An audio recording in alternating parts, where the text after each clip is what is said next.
Good afternoon. I thought I'd do a video. I was starting to do them I was doing them at the start of lockdown, and then I stopped because I didn't really think they were, people were really watching them, but they were. Apparently, people have asked me to do another one, so I'm doing it now. Let's get the sun on my face. So today's the 9th of August, and believe it or not, you're at a stage now where you're starting to get the bees ready for winter. Where they don't hibernate, but you need to get them all prepped and ready. So what I'm doing today, I'm taking the last of my honey off. I wanted to do these videos before to go through the full process of building the honey up, catching swarms, which I did, but I didn't film it, unfortunately. But anyway, so today I'm taking my honey off for the last time. And that'll be it. There'll be no more honey till next year. So this is, like I say, 9th of August. So take the honey off, and then I'll literally start them getting ready right through till next sort of spring, and that's it. That's beekeeping. You just look after them through the winter, make sure they're obviously not getting wet or the hive hasn't been knocked over. So that's it really. Anyway, I go to the first. These are my Cornish bees, my smoker. I'm just going to do one video. Because I don't want to do loads like I was doing before. My smoker ready. So I had all my honey on here, and I've put a little thing on here. It's like a non-return, like a little non-return valve. It's called a rhombus bee escape. They go through that hole there. I'm going to lift this up. And what it is, there was loads of boxes here, and the bees go down because they want to be by the queen. And when they get through here, they can't come back again. So now they're all trying to get back up again. So if I lift this up,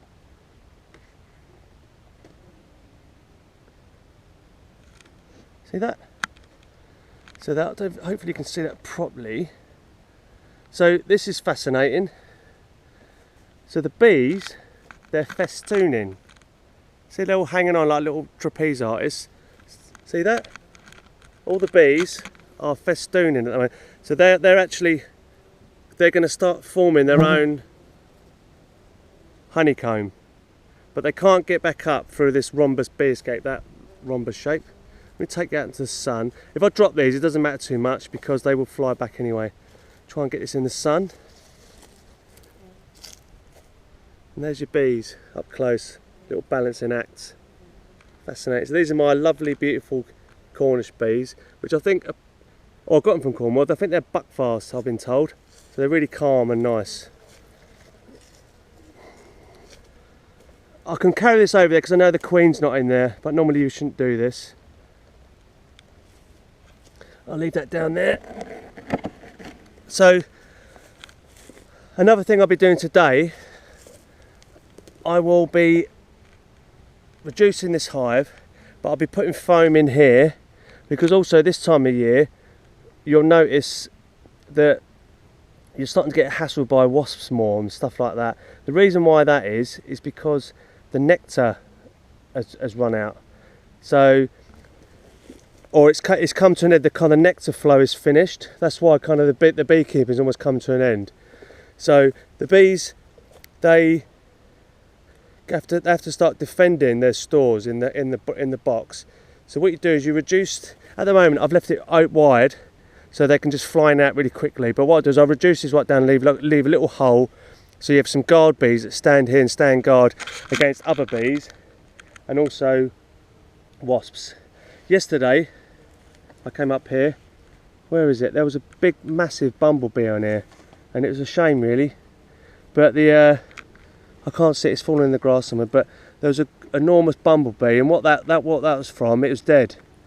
And what had happened was, it obviously come to the beehive to try and get some honey, and I think the wasp these bees must have killed it, or it must have, or maybe even the bee died of just exhaustion. See, all starting to march around. Look, they're all signalling, so they're all marching, little soldiers. So they will start marching up now and marching off into indoors. How good is that, eh? Fascinating. So I'm going to leave that for the moment. I'll let them settle down. These are my top bar.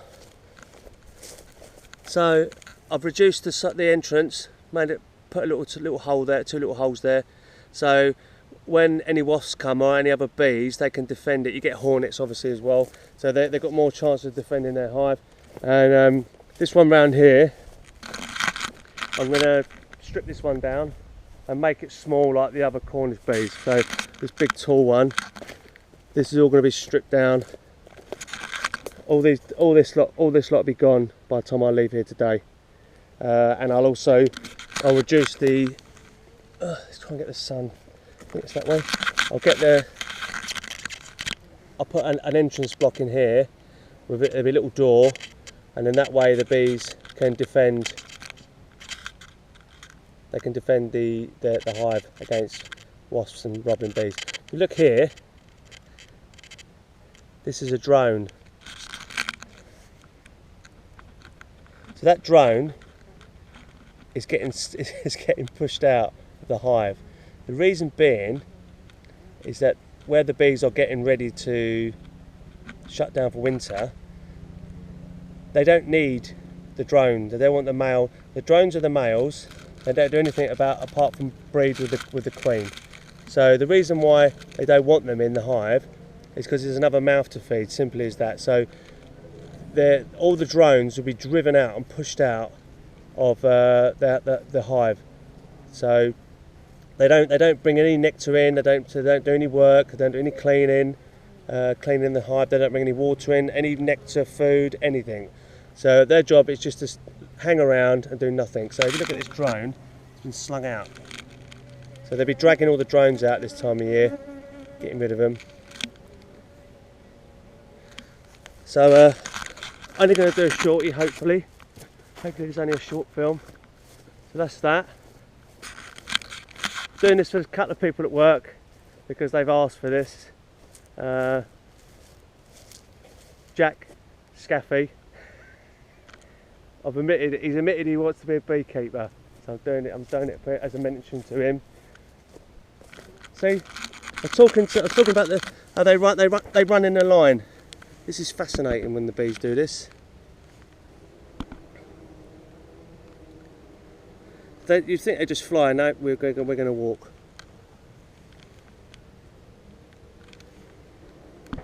Brilliant. So once they all start going, this bee here, you can just see that some of them got their bums in the air, and it's called their Nasonov gland, and they're right at the tip where the stinger bit is. There's a little gland, the Nasonov gland, and they've waved their wings, and it sends like a perfume out. They emit a perfume out the back of their abdomens, and that's a guide for the rest of the bees. So that's like a signal, and the rest of the bees will now start following each other. Because see the Nasonov glands, the ones right by the entrance. If I can do it right at the entrance, they're fanning. There's one there. They're fanning the pheromone, like the perfume. There's a few of them doing it, and there's like a perfume washing over this lot. So they're all now walking up here. They know where home is. Right, I'm gonna get on now. Just a short video. I will open up my top bar, but I'm not going to film it. But that one there's packed with bees.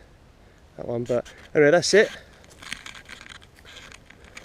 That's beekeeping. The end of the season. But I'll do another video for extracting, showing you how to get the honey actually into the jars. I'll do that at home. All right. All the best.